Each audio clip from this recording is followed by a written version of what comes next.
ကိုရီးယားမှာနေထိုင်သူတယောက်အတွက်ပေါ့နော်မနက်စာဒီလိုစားရပါတယ်ပုံမှန်ဆိုရင်တော့ကျွန်တော်ကထမင်းပဲစားပြတယ်ပေါ့နော်အင်းကထမင်းစားရဒါပေမဲ့ဒီနေ့ကစမ်းမှားထားတယ်ပေါ့နော်စမ်းမှားထားတာကိုလာမပို့သေးဘူးပေါ့နော်ပို့တာကိုမရောက်သေးတော့ရက်ကကြားနေတာဆိုတော့ဘက်ကလည်းစားတယ်ပေါ့နော်ကျောင်းကိုစောသွားပြီးကျောင်းတော့ကိုစားချင်တာတွေဝယ်စားလိုက်ပါတယ်ဒီလိုပါတယ်ကိုရီးယားမှာနေရတဲ့ဘဝကတော့ကိုနော်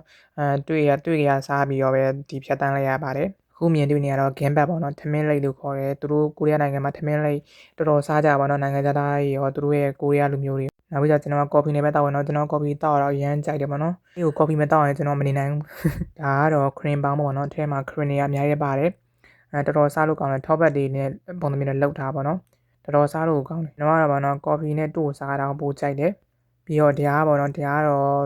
မြေပဲလိတ်လို့ပုံစံမျိုးပေါ့နော်ကဲကိုရီးယားမှာနေထိုင်တဲ့ဘဝကဒီလိုပါပဲတစ်ခါကျရင်ကော်ဖီတောက်ပြီးဖြတ်တန်းရတယ်တစ်ခါကျရင်ပုံစားပြီးတော့ဖြတ်တန်းရတယ်တစ်ခါကျရင်ခေါက်ဆွဲစားပြီးတော့ဖြတ်တန်းရပါတယ်ထမင်းဆိုတာစားကြမှာစားပါတယ်ဒီလိုပါပဲ